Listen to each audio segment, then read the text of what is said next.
Welcome to Season 8, Episode 9 of 7 Million Bikes, a Vietnam podcast. My name's Niall Mackay and I'm your host.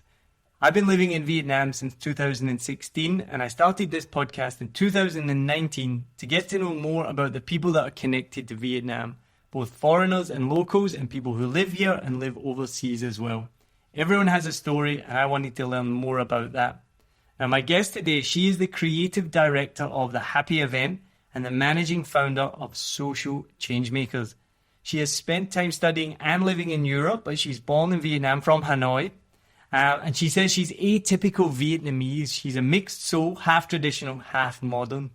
In this episode, we're going to be talking about her journey, and we're also going to be talking about her social impact journey, from charity on a personal level to philanthropy, and seriously building a long-lasting ecosystem, cultivating social changes and greater positive impact in her home country.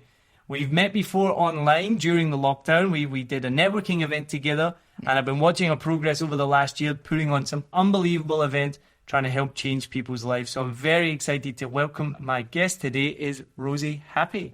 Thank you, Neil, for welcoming me to the podcast, and I'm very excited to be invited to be your guest. Thank you for joining us. It's been amazing following that journey of yours over the last...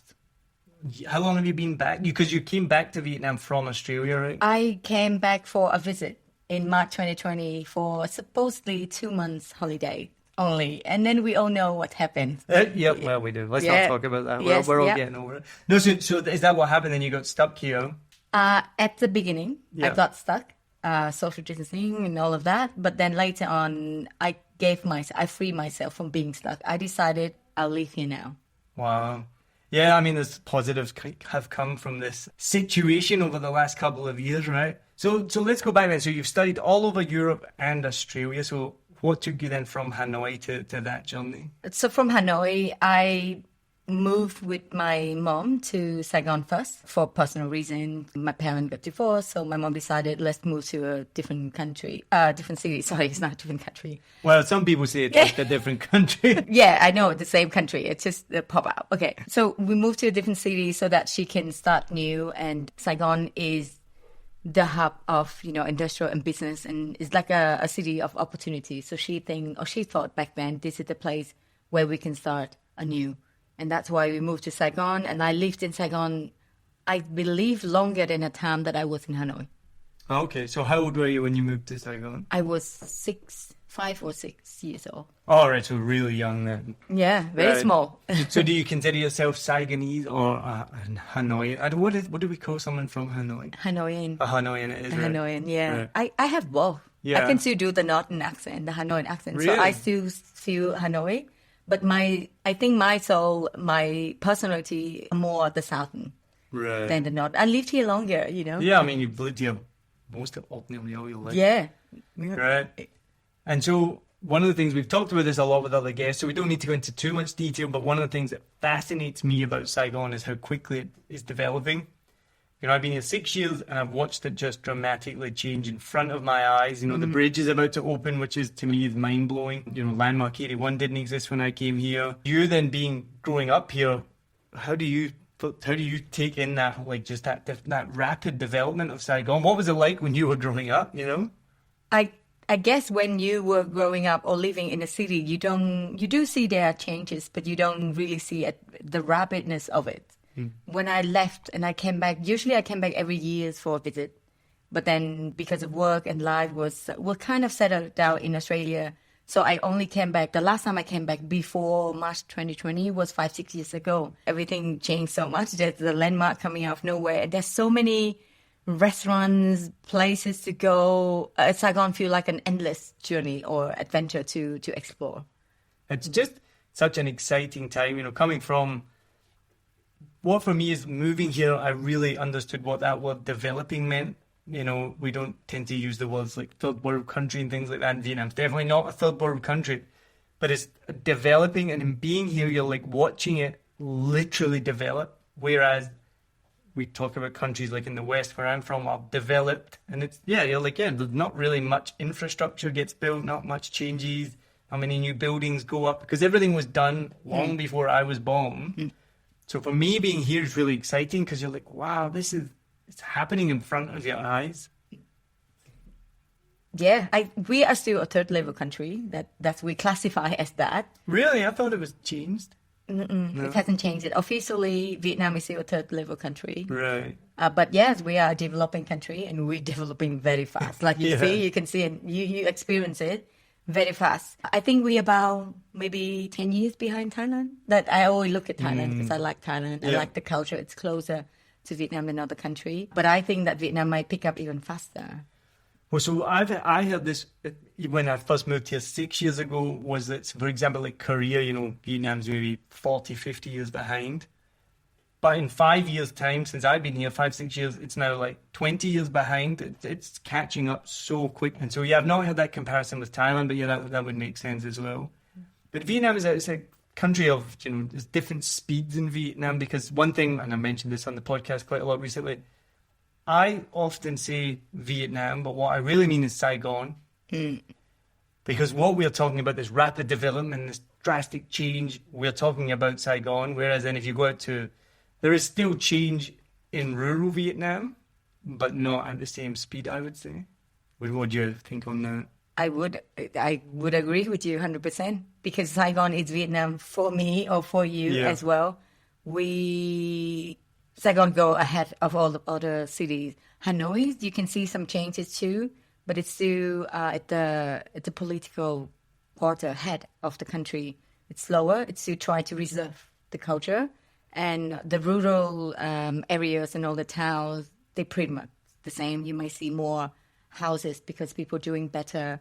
They have money to build, brick house instead of staying in the coconut leaf houses like you used to see. But in terms of establishments and all the cultural development or nightlife, definitely Saigon is the place. Saigon is ahead of everywhere. Yeah. That's what I mean. It's not really Vietnam almost, right? It's just its own little different place. So how did you end up leaving Vietnam and traveling all around Europe, living all over Europe? I always felt that I wanted to see the world. And I think the best way to experience other cultures and country is to live there. So I started with a master's degree in business, so like an MBA, where you do international business. Because I thought living overseas in different countries, learn about business so that I can come back to Vietnam and do business because Vietnam needs more business people. We need more money so that we can move from developing to develop. So that's what I thought. I always have something in me of doing something for Vietnam. We'll be right back. Join pilot and adventurer Fernando Pino as he takes you on journeys to discover exciting destinations across the UK and Europe. You'll fly with him to hidden gems and experience local culture, from bustling streets to serene hideaways and the best places to eat, sleep, and play. Travel Plans is more than a podcast. It's your ticket to exploring the world and its history with a friend. In this episode, we are flying to discover a beachside paradise perfect for the whole family. Discover golden sands, activities galore, and even free childcare so you get your own break too. Why am I still here? Cool. And then, so where did you go and do your MBA? Oh, yeah, sorry, yes. So I chose Europe because of the culture. I'm fascinated about the culture in all the country there. So I did it in Germany, Spain, England, and France. You can choose. So from my master degree, we can choose to be in one country or two or three or four. And I went for 4, of course. What institution was this with? So this was a very new back then, was one of the very rare master degree that you can do internationally. And I started with, in English, it's SRH Berlin. And then they have that program that you can be an exchange student with other university. And then you pick the other university based on where they are. So I kind of handpicked my journey in Europe by picking, Berlin, and then Madrid, and then Paris, and then London. And what was it taught in English at each institution? Everything in English, but I like the fact that they also encourage you to learn the local language too. I do speak German, so then I got to learn how to speak French and a bit of Spanish. And how is your Spanish and your French and your German now? German, I can speak German, but French and Spanish, I understand more than I can speak because when I moved to Australia, everything just sticks to English or Australian. Well, I was going to say, hold on a minute. I don't know. So, I'm a comedian as well, and I've been doing a joke recently about how Australians have they've adapted the English language for their own purposes. We did a comedy show last week, and a whole bunch of the audience members didn't know that, like in Australia, McDonald's is called Macca's. Macca's. And literally the sign says Macca's. Yes. And I had to explain to the audience that there's a servo. So for anyone listening that doesn't know this, a servo in Australia is A petrol station. petrol station, right? Service station, servo. What's a bottle? Barlow? The bolo. Yeah. Why don't I know the bolo? I know the umbo. What's the umbo? Oh, the ambulance. Yeah. Yeah, yeah. My sister works in ambulances. Sunny. Now get sunny. What are the sunnies? Oh, your sunnies. Your Your sunnies. sunglasses. Yes, yeah. But bottle, the bottle shop. At the bottle or the bottle shop. And then literally is the name of, like, it's on It's the bottle, sign, yeah. bottle. Yeah. And then you got Steve-O, Dave-O, Avo. I'm still saying avo now, and some people ask, "What do you mean avo?" And it's afternoon. Yeah. I forgot about that one. The Yeah, Arvo. We doing the Arvo. Arvo. We say avo pretty often. I mean, not we. I feel like Australian now. Sorry, I'm not Australian. I'm Vietnamese. But yeah, Australians say avo a lot. Avo, yes. Well, so I lived in Australia for 4 years, sorry, so that's why I travelled all over, but mostly lived in Melbourne. Same. Oh, is I that love where you were? Melbourne. I loved Yeah. Melbourne. I know the debate between Melbourne and Sydney, but Melbourne for me. What? There's no debate. Yeah. It's just Melbourne. us- It's no, no I mean- debate at all. But you know, there's always a debate between which is the best city of Australia, and people say Sydney, and then other people say Melbourne. Yeah. And they list all the pro and cons and try to win. I'm like, there's nothing to debate about. Melbourne won the most livable city of the world for 7 years in a row. Yeah, I know, right? So then forget about Sydney. I mean, I love Sydney too, Yeah. but Melbourne is better. I was very kind of parochial when I lived there. I was like, no, Melbourne's better. But I didn't really spend any time in Sydney. And then the first time I went to Sydney and I had like a local take me out and we hung out in cool places and saw more of Sydney. I was like, all right, I get it a bit. It's definitely like, it's an amazing city. I mean, we're talking about Australia. It's all amazing, right? Now you're just like, what's even better? But I lived in Perth for a while as well. So that's one of my favourite places in the world. But nobody can understand me when I say it. Perth. I have to make it American. Perth. I have to change That's it. so sweet. Perth. Yeah. I can even your face expression change. Perth. Yeah, no, it's Become more American. yeah, exactly. Well, any word with R in the middle, I have to Okay. change it. Burger, murder, dirty. What?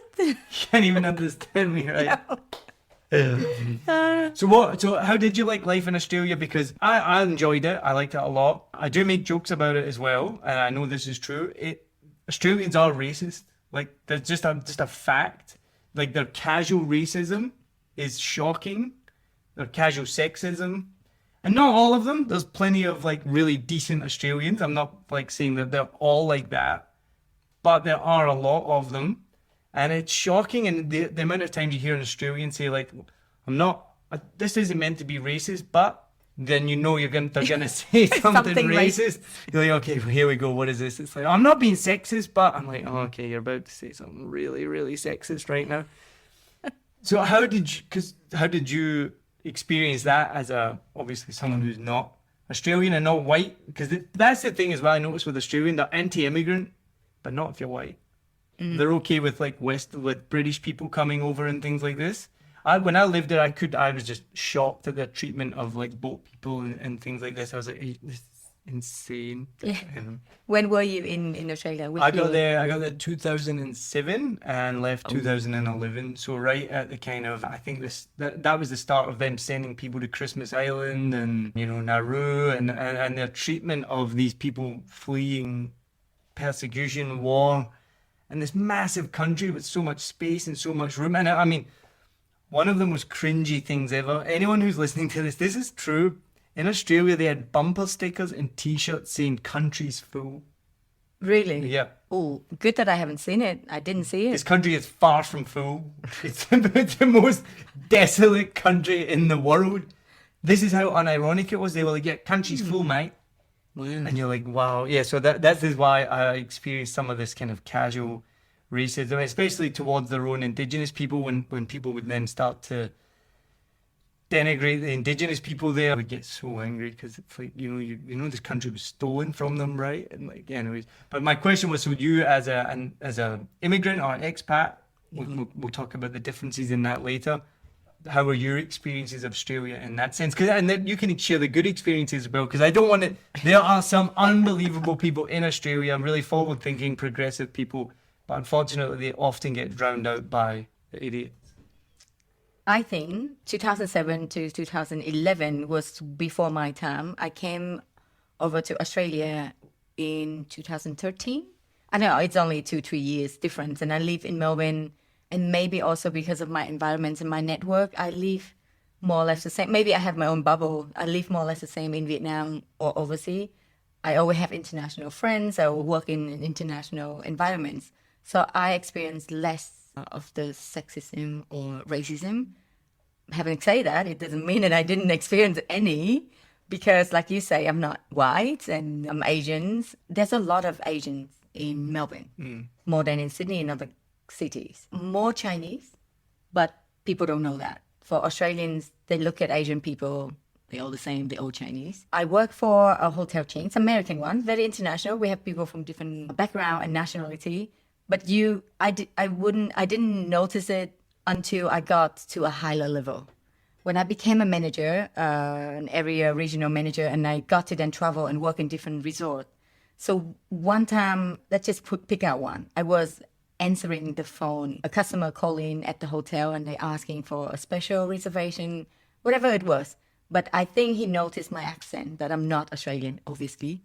Then he asked to speak to the manager. So the person, the guest service agent is at the front desk already passed on to me as the manager. But then he noticed the accent and that's when he asked, no, I actually wanted to talk to the manager. And I say, well, I'm actually the manager, so you can talk to me. Like I can accommodate your request if it's within our ability. But he just keep insisting. He said, no, I need to talk to the manager, really. Like, where are you from? So he just keep insisting on where are you from? You're not the manager. That's kind of like the first time when it really hit me that, racism also exists in Australia. I didn't expect that. Maybe I was naive. I was in Europe. I was doing okay. I was having fun. I didn't really face that much of racism. So, and I thought, as an English-speaking country, Australia for me is they have more or less the British kind of feel.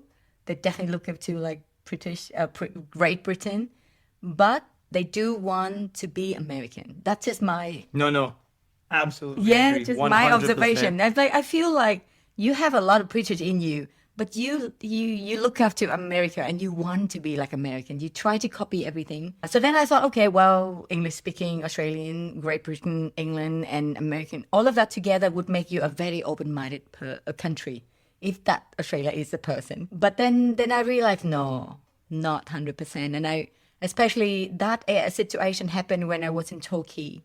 Torquay? Yeah, beautiful place. Yeah, so it's outside. It's more like a town thing. So that's where you meet more of the Australian, the Aussie slang for it is bogan. And that's when you meet those people and you realize, they're different from the people you meet in the city. And I think that's maybe the point I'm making is because I lived in Melbourne, met amazing people working hard for social justice and things like this. But for my job, I worked for charities doing fundraising. And so I would travel all over Australia to different towns, and especially rural towns. So I went to almost every rural town in Victoria, even some in New South Wales. And that's, where you then really just get that casual, just like, not proud to be racist, because I think also as well, like, there's a lot of ignorance. It's not like they're being, like, I'm going to be racist. It's just kind of like this casual, like that example is just kind of like, that's what I meant. Maybe it's more like ignorant, like you say, because they don't know better. They never leave the country. They travel. Never left the town. Do you know I went to work in Tasmania for a couple of weeks, right? Yeah. And we were working in Launceston, which is outside of Hobart. Yeah. And I met this guy, and he's like, "Oh, yeah, the big smoke." And I was like, "Oh, like Melbourne?" He's like, "No, Hobart." And he'd never left Launceston. Oh, wow. So the more rural you go in Australia, you do meet those kind of people. But then as a white person, and I wouldn't expect you to see any racism.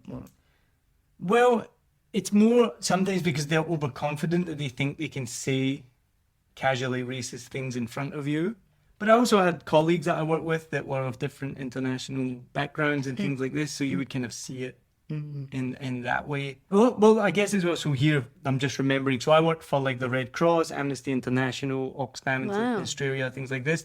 So I worked for these international charities, so you would often hear things like, oh, we got to help our own people first. That was like a really common thing. We're going to help. And, there's some argument to that. And I also worked for Australian charities where they're trying to feed kids breakfast. Or that was the thing for the Red Cross.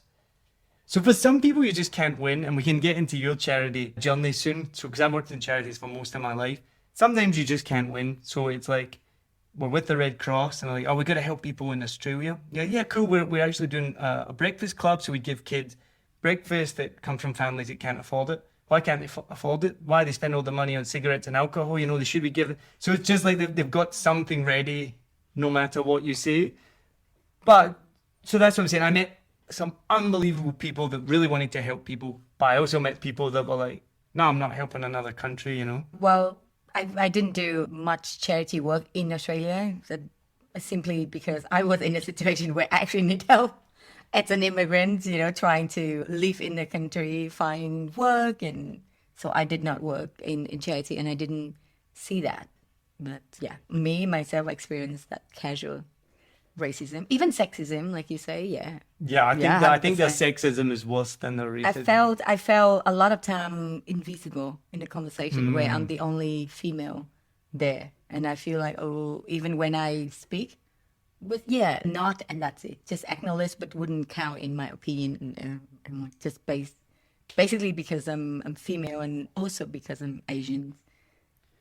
Well, I don't want to say any names, but someone I know very well who lives in Australia recently had, I can't remember exactly what it was. I think it was a promotion or an award. And so it got posted on, LinkedIn. And, she was getting messages of congratulations and whatnot. And then one guy messaged, and the only real comment was about how beautiful she looked in the picture. Yeah, right. I know. And what about the award? Yeah, and she's very good. She does amazing work to empower women's rights in the workplace. She's a kind of trailblazer in her industry. And so, she messaged them back and used that as a kind of teaching opportunity to be like, this is not appropriate. Like, I've never met you before. Why are you commenting on my appearance? You should be commenting on my work. And I think the guy just ignored it or blocked. No, he blocked her. That's right. He blocked her. I'm pretty sure he immediately blocked her instead of responding. And that happens in all countries, not just Australia, but that's an example. But I want to give you a funny story quickly before we move on. I don't think this makes me a casual racist, okay? It just makes me dumb. Okay. So doing the fundraising, so I used to do street fundraising and door to door as well. So going door to door, I think it was in Newcastle at the time, rural and like not the town centre, in the kind of satellite suburbs of Newcastle, going door to door. And you'll know in Australia as well that they have screen doors, right? Mm-hmm. Right, so to let the air into hot country, blah, blah, blah, and then they have the main door. So knocked the door, the door open, but the screen door was still there, couldn't see.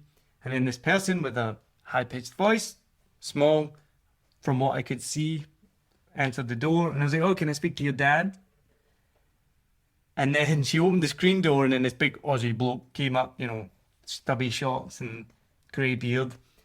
And it was this tiny little Asian woman, I don't know, Thai or Cambodian, I didn't ask, I couldn't even see the person. It was just I heard the voice, but I've never been so embarrassed because she brought her husband back and I'd asked for her dad. Oh my goodness. That was pretty embarrassing. But I mean, everyone would kind of make that mistake, right? Yeah.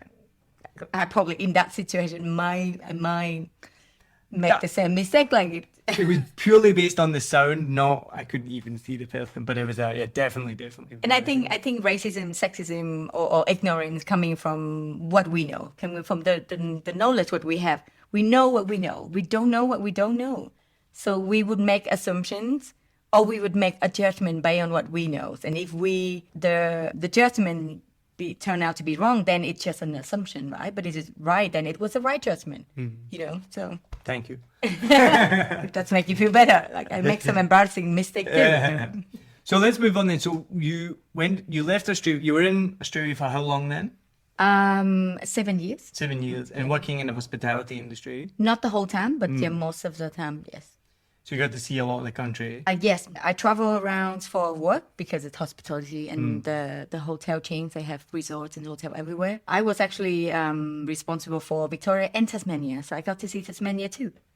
Very similar to Scotland. It's a beautiful place. Yeah. Never been to Scotland. Looks like Tasmania. Okay, so now I can tick. Yeah, there you go. Say you've been. You can just say you've been. It's all right. But then, so you came back to Vietnam then just on a visit, as you said.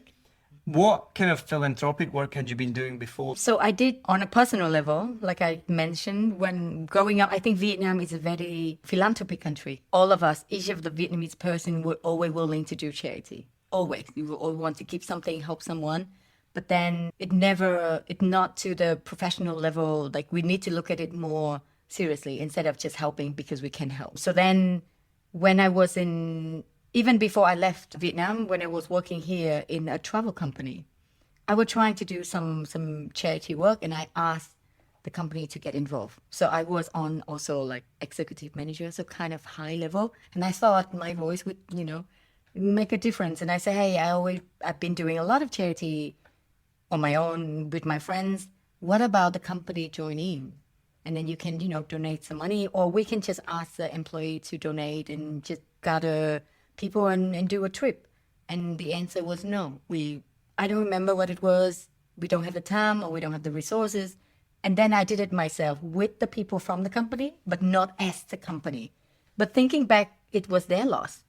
Because what I'm doing now is to then give the company a chance to then do good, but they don't have to lose so much time or money or resources because people in the company are willing to contribute. So then that was what happened before Australia. In Australia, same. Also on the personal level, also help other people what I can. I was the event manager for a Women Federation for World Peace. And what we did was to raise money, organizing peace events, and raise money for women and children in the Pacific Island. They have schools and they teach women how to sew, do things, to then microcredit, do their own little business thing to then help the kids to go to school. So back with the hotel business, I was there, also a manager. I also try and say, hey, maybe we could do something. Maybe we could do like a free hug, simple thing. It doesn't cost money. Or create a run and then raise money for a cancer causal Victoria. It doesn't have to be other country. It doesn't have to be other island. It can be this country. I don't mind helping because there are people who need help everywhere in the world, even in a developed country. There are homeless people everywhere in Melbourne. I'm sure you know this. Like I was surprised to see so many homeless people, and I didn't get an agreement with the hotel to do more charity with their name. Same reaction that I got, just like in Vietnam. So then I said, okay, then I'll just move on and do other things because it somehow still something that I want to do. I want to be part of the company or business that also think of other people and not just thinking of business and the bottom line. No, that's what my job was here for a while in Saigon. Unfortunately, I lost my job because of COVID. So the pandemic hit and they had to make cuts. And so it's really unfortunate because they were doing amazing work, helping give education to children. And then they've lost that part of it. And it's just another problem of the pandemic, right? Mm. So you then came to Vietnam in March 2020, like you said. You were just visiting friends and family? Yes. Actually visiting the country and planning then to move on from Australia, actually. So I would just stop by home for a visit and then planning to go to Canada. Okay. Right. And was that already set? So I was a little bit of an adventurous as well. And I'm confident I can just move to a country and just find my way. Well, like just what I did in Australia. So I would just like pack up everything, leave everything, go home for a visit, and then go to Canada. But it didn't happen. I live here now. So what date did you get back to? What date did you arrive in Vietnam? Oh, I remember exactly, the 18th of March 2020. So we left Vietnam on March 10th to go to New Zealand for a wedding. Then we were meant to go to America for a wedding and then back to Vietnam for a wedding. There were going to be 3 Saturdays, 3 weeks, 3 weddings, 3 continents. Wow. We planned for a year for it. We had to leave New Zealand the day before the wedding. The American wedding was postponed for a year. We still didn't get to go to it. And the wedding in Vietnam was postponed about 6 months. We got to go to it, but all of the groom's family couldn't come because, borders were still closed. So we arrived back on March 20th, 2 days after. Yeah. And because we had a foreign passport, we got immediately put in government quarantine. Did you get to just walk in, right? Nothing happened to Yeah. I actually came in with a partner, my ex-partner now, but with the partner that time. He's a foreigner, but nothing happened to us. We was like, why everything is so chill and casual here? Like Vietnam was still very. It was changing day by day by day. And so fortunately, because when we landed, they wanted to send us back to Australia, even though we'd come from New Zealand, because they just saw we'd boarded in Australia. And they were like, oh, you need to go back. We can't come in. And we're like, no, we live here. Like, we have a visa. We have a life here. We have jobs here. And there's a whole podcast episode about it. People can go listen to it. But thankfully, we got in and we spent 17 days in government quarantine with no mattress, no pillow, no booze. No booze. No booze. Very important. 17 days. But the good thing was it was only 3 of us in the room. It was my wife and I, and then the guest who was just on the last episode of the podcast. We became close friends and we've been close friends ever since, Anastasia. And the last episode that just came out, she just returned from Ukraine. Oh, wow. She went back to Ukraine for the first time in 2.5 years. And then 5 days after she arrived, war broke out. So thankfully, her and her mum have made it back safely. So that was the last. So that was my journey, my story of how I got back. So you came in on the 18th, and then at what point? I mean, by the 20th, then borders were closed. I mean, on the same day, we kind of realized that in Vietnam something is starting as well. The next day, we were staying in like an Airbnb bed and breakfast, and the local authority come and knock on the door and say, now we're gonna have to like check on you every day just to make sure that. We were not in quarantine or anything, but just because we flew back. Testing you every day. Yeah, come and check on temperature, not testing. Right. Back then, the testing was not really like a that's thing. right. Yeah. It was just It's more all checking about the temperature. Yes. Yeah. So they were coming every morning, 7 a.m. to check the temperature and say that wherever you go, be careful, blah, blah. But then it's getting more and more serious. And at some point, they call it and say, stay in, do not go anywhere. That's when it get into social distancing point where the vehicle go around with the loudspeaker, with the megaphone, stay home, blah, blah, blah. Is that what it was saying? Yeah. I mean, I think when that was going around, I was already stuck in quarantine anyway. Oh, yeah, that 17-day you were not there to I experience. didn't hear it.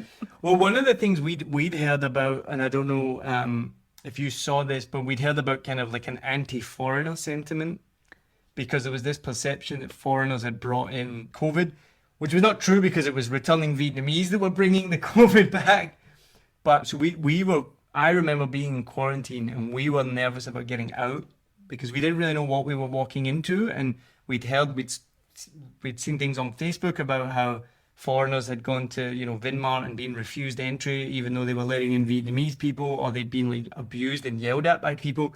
And so we were like, what are we getting out to? So did you see any of that during that period, or you were just mostly at home anyway? I did see a little bit of the not really anti-foreigner, but I think Vietnamese people were afraid. They're always afraid of what they don't know. They thought that it's come from foreigner because the virus must be from overseas, right? It's not here. But then, they didn't realize it's because of the Vietnamese. What I saw was that people, instead of jumping into the foreigner like before, that's my experience before. I know that Vietnamese people are very hospitable. They like foreigners and they will come to you and don't even respect your privacy because they don't know. We don't have that, we're not taught that we respect the privacy here. People live here three generations under the same roof, the small alley with hundreds of households. So of course they're not familiar with the concept of giving your privacy. This is your family, this is your friends, this is your family close here.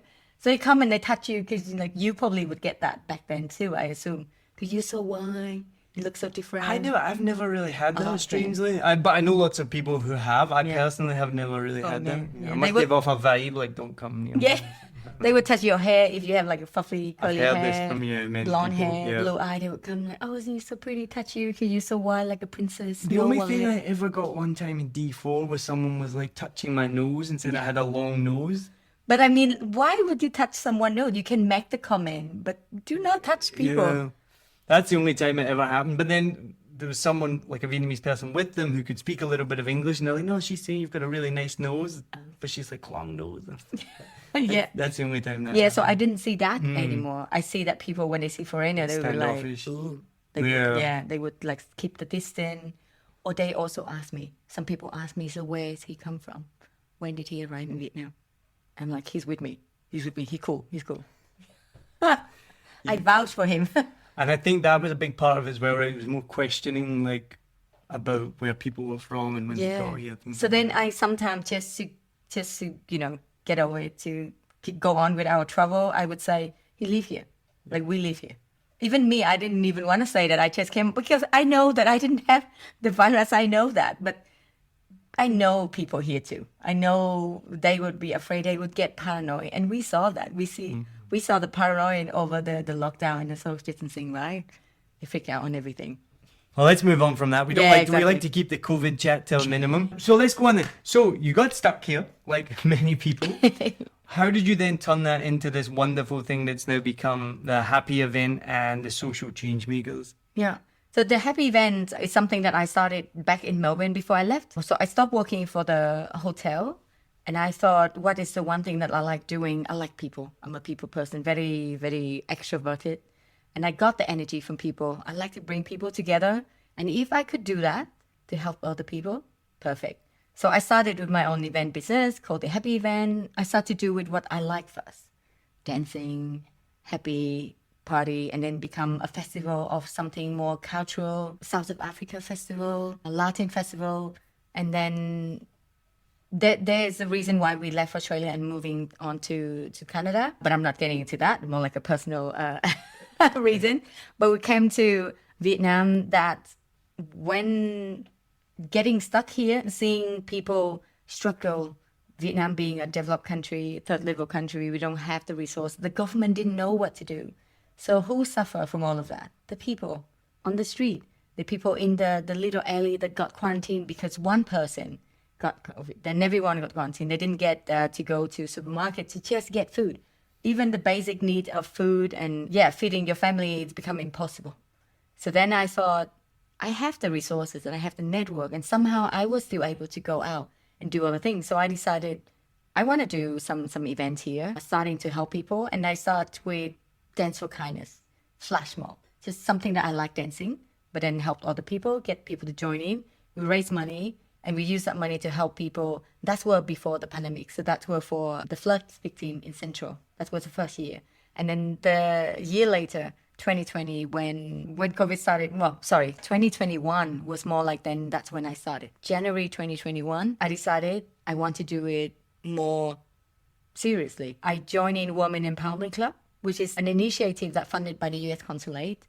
And they taught Vietnamese women, young Vietnamese women, to be more conscious and helping other, more giving back, do more community work, and empowering them at the same time to be more confident and do what they want. So from that, I joined in more to then use my knowledge and my experience in doing events and living overseas to then empowering other women. That's what my intention of joining the agenda, the programs. But after that, I was more or less inspired from the work that we all do, part of that program. So I decided social ChangeMaker. It's something that I should do for myself instead of for other people. So it's my baby that it makes me happy first before it can help other people. So right after we did the Pink Night, that was my project with the Women Empowerment Club to help raise fund for Breast Cancer Network Vietnam. Right after that, it was the 10th of January, was the day of the event, I still remember, at Hard Rock Cafe. Sadly not here anymore, Hard Rock Cafe, off note. 10th day later, I decided Soul ChangeMaker, and I launched the event on the 22nd of January. And just an idea of, I launched an event, networking, asked people to come in and throw out the idea of, let's build a network of people who wanted to do good. People who, interested in social impact, creating a hub, creating a group. And I got really good response, and people came to the event and they say, it's a good idea. There is definitely potential to do something like that. There are people who are doing good already in the city, and there are a lot of organizations, but they need someone or a network to then connect everyone. And I think I'm good with that. I think I'm good with connecting people. So that's how it started. That's awesome. And then, so how's it going now? We're 1 year young, like more than 1 year now. We just have our anniversary back in January. And we have a structure. Step by step, we learn. At the beginning, we're just networking. Obviously, nothing else. Just once a month, come together, introduce some people, connect some people. From that, it's growing into, now we have a team, everybody volunteer. We have a team of about 12 people volunteering. We have core people who work on, every month we have a structure. Like, I'm really proud of what we achieved so far. We would have a social impact networking. That's the original idea. On top of that, we have Social ChangeMaker Academy, focused in education related to personal development and soft skills that would help with social impact. So we did in live, meaning live done by Moni and then Tracy, the friends from the other podcast. And we're going to do a sign language workshop for people to learn. Then you can communicate with another community that actually exists in the city or in the country that sometimes we might forget about them. So then we also do charity every month, and we have a sustainability market, which is the last one just happened over the last weekend just now, which focus then on promotes the reduce, reuse, recycles and environment. So we have everything going quite steadily. That's amazing. Yeah. You're well done. Thank you. And sorry, I don't get to come to events because I'm always putting my own on. I know. It's so difficult, and I'm sure you're the same. You probably get invited to stuff all the time, and you're like, I just can't go. Yeah. It's so bad. And even as well, with the amount of people that here in Saigon alone, never mind around the world, creating podcasts or YouTube channels, and you're like, I just can't watch it all. And at the same time, make my own, edit my own, publish my own. It gets really, really difficult. And like, you want to listen to it and you want to support people, but I think it's so difficult if you're already doing your own thing. But I'll hopefully be at an event soon. That's okay. What is your next event? So then next month we'll prepare for a visit to School of Hope in Bintan, so it's closer, to visit the kids. That's the school that teach deaf and mute kids, and they also give sponsorship so the kids don't have to pay for their tuitions, and they can stay while their parents are at work, and they only go home in the afternoon, like after the whole day of school.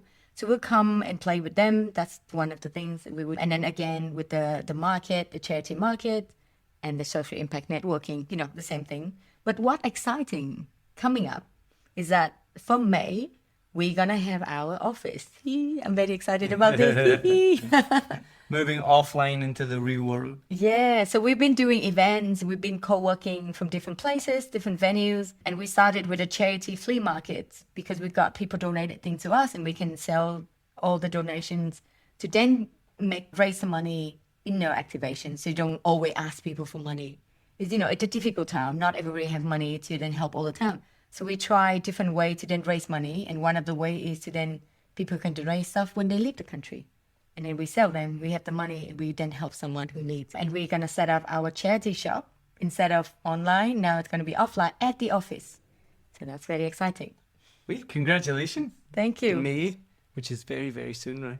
Yeah. So, I already signed the contract. I already have the key of the house, I've been so busy with event over the weekend. So I literally just dump all the boxes into the house, but I haven't set up or started anything. So I will start this week. This week. Well, we better finish up and let you go on because you've obviously got so much to do. So we're going to finish with the final questions that we ask everyone at the end of season 8. If you could go anywhere in Vietnam for a week, you're going to stay there for a whole week, where would you go? Nha Trang. Right. I thought of Phu Quoc, but I like Nha Trang more. Simply because you have beach and a city in one place. With Nha Trang, you get to go to the night market, take out a bike or the scooter or a bicycle, whichever you want. You can just go to the beach or you go to the bookstore. Like, you have the city life there, but you also can just take a scooter and go a bit further, and then it deserts it just like on an island. Or if you really want an island, you can cross over and go to other islands around Nha Trang. So yeah, I would say Nha Trang for the whole week. Yeah, I like Nha Trang as well. And I've got on a bike and got out to like Doc Let Beach. Have you ever heard of Doc Let Beach? And there's some like nice waterfalls out there. And We say in Vietnamese, Dốc Let. Dốc Let, sorry. Dốc Let, yes. No, I'm not correcting you. No, you are correcting me, but you should. You should correct me. Okay. Okay. I'm trying to remember how it's spelled. Yeah, DOC. What? LET. So I understand it, Dốc Let in English. In the sound, Dốc Let. It's a difficult word. So what advice would you give to a tourist coming to Vietnam? Because tourists are back. Exciting. Tourists are back. The elephant pens are back. I like that joke. Just the reference there, Rosie is making. I posted on Facebook a few weeks ago that I saw someone with elephant pants on, which I had not seen anyone with elephant pants on in Vietnam for like pretty much 2.5 years. And it was like, it's a tourist. He's back. Yeah. Elephant pants. Well, there's negatives of tourists coming back in elephant pants. So definitely one of them. But what advice would you give to a tourist coming to Vietnam? 2 things. First of all, be open-minded. The country is full of different things that you might not expect, like the crazy traffic, the rainy season, it's raining all day and then flooding everywhere. People try to harass you to sell things. Some places, in some market, you have to bargain. But when you learn your way and you know there's a lot of beautiful thing, beautiful treat for you, I think you will love it. Just be open-minded and don't expect something similar like home. Just be open-minded. And the second thing, be kind. People don't speak English as well as in other countries, but Vietnamese people are very hospitable, very friendly, and they love foreigners. So use that, take advantage of that. Just be kind to them because they will be kind to you. I've seen examples, not in a long time, but when I first came here, especially if you'll be hanging around the tourist areas, of people being unkind, and you're just like, bro, just chill out. Like, why you get so angry at this person? Like, they don't speak English or they don't speak English well. Like, just relax. Like, But yeah, some people get like that, right?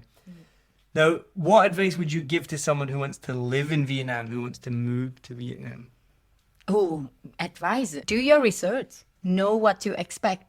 I know some friends who came here. They did the research, but not totally enough. And they thought Vietnam would be a completely different country. So I say, talk with the locals. Go online. Join some Facebook group. Facebook is a thing in Vietnam. Everything you want to know, it's on Facebook. That's my advice for people who want to live here. Join all the expat and expat groups in Vietnam or in Saigon, whichever city that you go, there will be a group for it. And then learn what are the situations so that you can and learn the good things, the bad thing, but don't be thrown off by the bad thing. Just to be prepared and know that that's normal. It's okay. It's been the same in other countries too. I have to make a warning here. Okay, if you're listening to this and you're thinking of moving to Vietnam and Rosie says get on the Facebook groups, I have to warn you, most of the expat groups here are toxic. Oh, did you know this? Well, I guess because Expats isn't, which you mentioned, Fexpat. So if you're a female, you can join the female expats and locals group, which is a good resource for females, for safe space for women to be able to ask questions that maybe they wouldn't want to ask in a normal group. But some of the main expat groups here are a toxic swill of horrible people, and simple questions just get the most horrible answers. So I'm just warning anyone. Be prepared that if you ask a simple question like, where's the best place to live? You're going to get called a racist or something like that. That's maybe stupid, but yeah, you get like stupid answers. People will get angry that you don't know the answer. So just maybe read before you post is probably a good idea. And then there are some non-troll expat groups as well, so look up the non-troll expat groups. That's a good advice. I do agree some of them can be a bit negative, but I'm a very positive person. I always look at the positive side, and I believe that there are always people who then would speak up and say, yo, just chill out. That person just asked something because he or she doesn't know. You live in the country, so you can just help. Well, no, that doesn't happen. It doesn't happen? Well, the next person will then say something even worse than the person before, and it gets like, it's a toxic swill of humanity. It's not a good place. I did see some people, again, the person who troll all the people. But then again, I don't use the Facebook group so much to live with it, but it more or less, I think it's the first for you, like the first way for you to get a few don't listen to all the experts say, more to get information. Yeah. As you get the facts, you know. Well, what you should do is listen to a Vietnam podcast. Join my Facebook group, which is 7 Million Army. But we don't post really stuff about living here. We just post funny stuff and podcast stuff. But join that, join our community, and we'll welcome you with open arms. Now, next question related to this is, what is the difference for you between an expat and an immigrant? That's a very interesting question. When I saw that, I was like, oh, I didn't think of that before. But I believe, or in my opinion, an expat is someone who get a job to work in another country. So they will be in the country for a limited time, I think. Like it's not permanently. But an immigrant is someone who go to another country with intention to live there permanently. So they would be more open-minded to then adapt, to go with the local ways and learn how to live a local way. Expat might have their bubble to then stick to. We would do exactly the same because we only live here a short time. We don't need to be exactly the same like a local, which rightfully so, you know, like you don't have to. But that's the differences that I see. It's really simple. And I agree completely. And most people that have come on the podcast have answered almost the exact same. Mm-hmm. But talking about these toxic expat groups, there's a lot of people that in this city, I don't know about other cities, a lot of people in this city, they love to virtue signal. Do you know what I mean by that? They love to show off how virtuous they are, you know, how right they are, how righteous they are, you know. So I live local. I don't live in Tao Dien. I only eat Vietnamese food. I only drink Huda and Tiger. I won't drink craft beer, you know, like I'm not an expat. I'm an immigrant, or, you know, and then people, and this comes, you know, I think mostly from the Western world. The word immigrant has been demonized, right? You know, in America, especially, obviously. But at its heart, that's all it means, exactly what you said. And so this is the thing. Here in Saigon, there's a lot of people, mostly expats themselves, don't like to use that word expat, or they think it's something like a privileged word, like we're privileged with, if you call yourself an expat, you think of you as being better than other people, or you're acting like you're privileged. And so that frustrates me because I think they're just virtue signaling to try and show like how virtuous they are, when in reality is we are expats by definition because, one, there's no pathway to residency here in Vietnam unless you marry a local. Mm-hmm. There's no pathway here to get a visa forever. Mm. So we're all expats unless you're not an expat. You know what I mean? You know what I mean? Yeah, okay, yeah. So that's my take on. That's why I'm asking that question, because of these toxic Facebook groups. Uh-huh. Yeah, I think it has come from that. I think that's where the question came from. All right, final question. My favorite question I've ever asked on a Vietnam podcast. If Vietnam was a country, how would you describe it? I like this question. Oh, sorry, I fucked that up. I said if Vietnam was a country. Oh. If Vietnam was a person. Vietnam is a country. If Vietnam was a person, how would you describe it? I believe Vietnam would be a woman. I believe a lot of people would say so. She is very moody because it's rain and then it's sun. It's so warm and then it rain in the next minute. She appeared to be moody. Put it that way to be more accurate. She appeared to be moody, but if you know her, then she can be very predictable. You know exactly when it's going to rain. You know exactly when it's going to be hot. So the second comment would be, as a woman, Vietnam is complicated, yet very simple. When you understand her complexity, then you love her. Love it. Fantastic. Yeah, nearly everyone had said a woman. Nobody's saying man.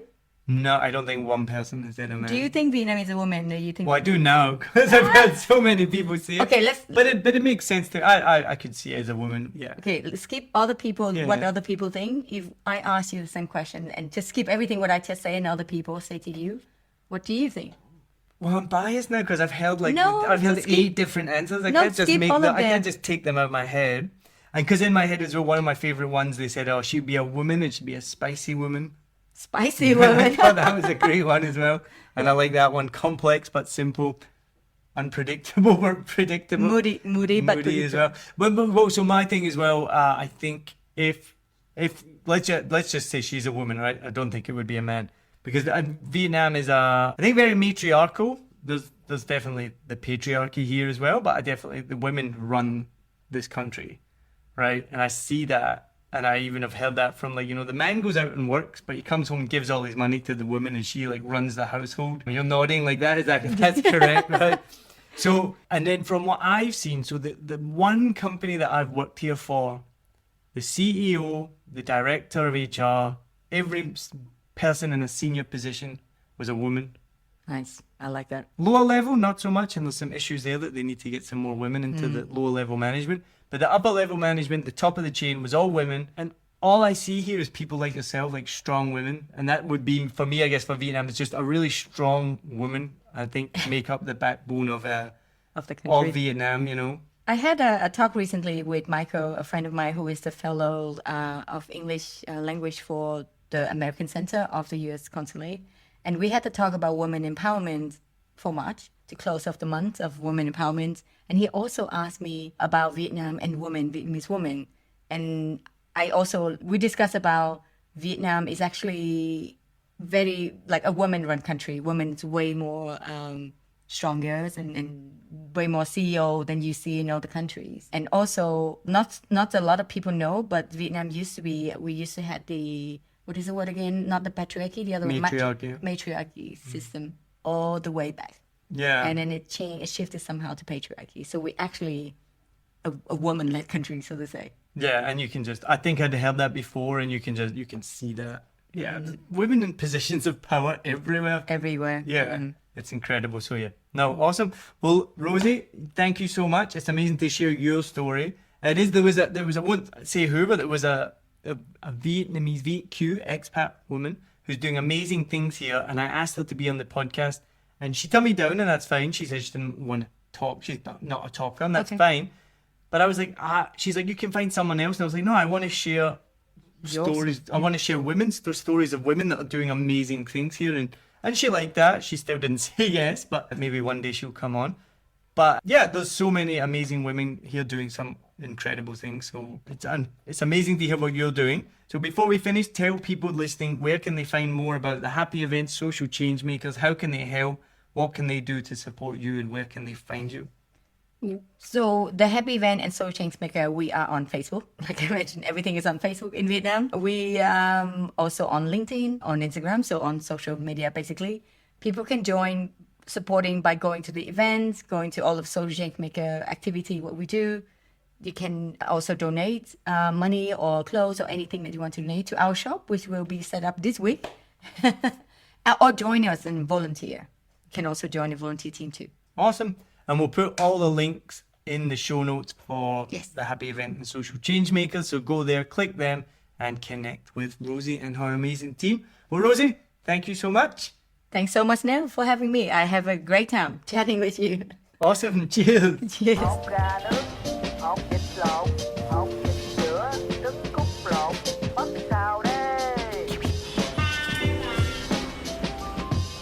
Thanks for listening to this episode of a Vietnam podcast by 7 Million Bikes.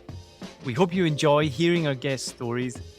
If you haven't already, please make sure to subscribe to the show and turn on notifications so you never miss a new episode. Thank you so much to Lewis Wright, who made the 7 Million Bikes music and continues to support us in every way. Also to our audio engineer, Luke Digweed, for making sure each episode sounds amazing for you. Also, a big thanks to the 7 Million Bikes community. Thank you so much. It's amazing to get to know you guys. It's amazing to see how much we're growing, and I look forward to seeing you at our next event. You can join the community today. The link is in the description of the show. You'll get free tickets to 7 Million Bikes events, episodes before anyone else, and extra special bonus content only for you, and invites to special member-only events. You will also obviously be providing massive support so that we can keep sharing people's stories with you on a Vietnam podcast. Also, follow us on Facebook, Instagram, and YouTube. And remember, we have 7 seasons of stories to share with you. So check them out if you haven't already, and we hope you can listen to future episodes too, so you can laugh, connect, and discover. Cheers! I hope you enjoyed this episode. If you're like me, you may use your laptop at places where you have to use public Wi-Fi. This opens you up to digital snoopers. It's a massive problem. It can be your internet service provider, or you know who, looking at what you do online, or a cyber criminal trying to steal your bank passwords or credit card info, or even a hacker at the next table trying to steal your sensitive data. These days, it is vital that you keep your data safe. NordVPN keeps all of these snoopers away. It makes your internet activity private, protects you from accessing dangerous websites that are phishing for your data, and lets you enjoy your favorite content securely, even while away from home. And it's easy to use, even I could use it. I've actually been using NordVPN for years now here in Vietnam, and I'm excited to be an affiliate partner with them. I've used NordVPN to watch Netflix, BBC, Disney Plus with ease, and I also know that my information and data are safe from prying eyes, whoever they may be. Join now and you'll get 68% off and 3 months free when you go to my link, nordvpn.com/SMB. Just again, for those hard of hearing, nordvpn.com/SMB. The link is also in the show notes. I know nobody checks them out, but go check that out and you can get the link from wherever you're listening to this podcast. As an affiliate partner, it also means that I will get a small commission when you sign up, but at no extra cost to you. So not only will you be getting a great deal through 7 Million Bikes, you get a great VPN and you'll be supporting 7 Million Bikes podcast. Stay safe online and enjoy the shows you love. Any questions, just let me know. You know how to get in touch with me. And thanks for listening to this show. Cheers.